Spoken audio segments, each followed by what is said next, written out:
बिस्मिल्लाहिर्रहमानिर्रहीम। आज मैं एक ये वीडियो अपलोड कर रहा हूँ। आज वैसे ही मैं अपनी फ़ेसबुक वगैरह चेक कर रहा था तो उसमें मैंने एक वीडियो देखा जिसमें मुफ्ती तकी उस्मानी अब्दुल मालिक साहब के प्रोग्राम में आए हुए थे समा पर।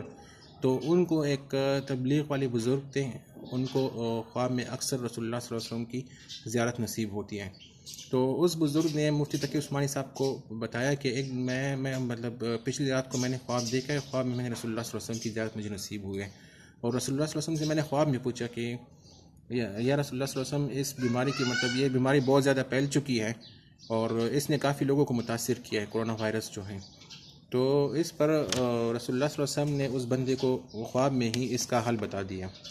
मुफ्ती तकी उस्मानी साहब फरमाते हैं कि उस शख्स ने कहा है कि मुझे कि रसूलुल्लाह सल्लल्लाहु अलैहि वसल्लम ने मुझे ख्वाब में ताकीद की कि तमाम मुसलमान इस तरह करें कि 3 मरतबा सूरह फातिहा पढ़ें, 3 मरतबा सूरह इखलास पढ़ें और 313 मरतबा हस्बुनल्लाहु व निअमल वकील ये दुआ पढ़ें। और फिर आखिर में दुरूद शरीफ पढ़ के रसूलुल्लाह सल्लल्लाहु अलैहि वसल्लम की वसातत से ये दुआ अल्लाह ताला की बारगाह में करे कि अल्लाह हमें इस अज़ाब से निजात दे।